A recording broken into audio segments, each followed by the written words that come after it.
enquête sur les connaissances, attitudes et pratiques en matière de prévention de la maladie à virus Ebola, mais également de l'hygiène.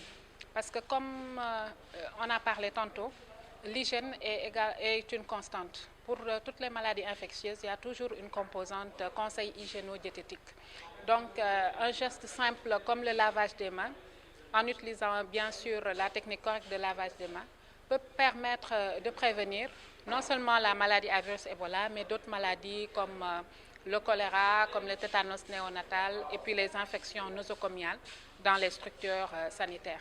Pour cet atelier, ce qui est à retenir, c'est que autant 90% des personnes enquêtées ont affirmé utiliser le savon et le détergent pour le lavage des mains, seuls 9,5% maîtrisaient la technique correcte de lavage des mains. Et c'est cette technique correcte qui permet de lutter et de prévenir les maladies infectieuses.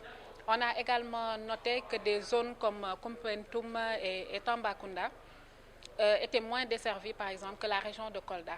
Autant à Kolda, les gens maîtrisaient mieux tout ce qui est relatif à la maladie à virus Ebola, les modes de transmission. Kumpentum et Tamba, les gens le maîtrisaient moins.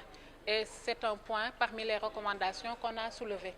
On doit pouvoir travailler au niveau de toutes les régions pour que les populations soient au même niveau d'information et de sensibilisation.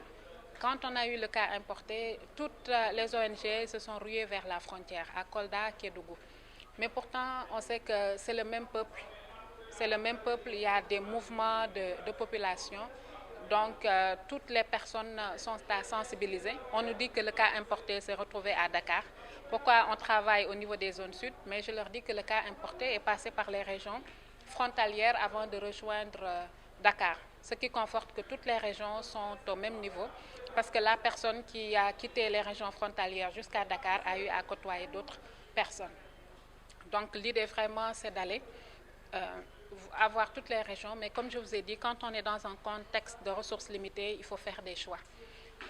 Après la cartographie des risques sanitaires du Centre des opérations d'urgence sanitaire du ministère de la Santé et de l'Action sociale, les régions au niveau sud sont quand même au niveau de la zone rouge du CUS.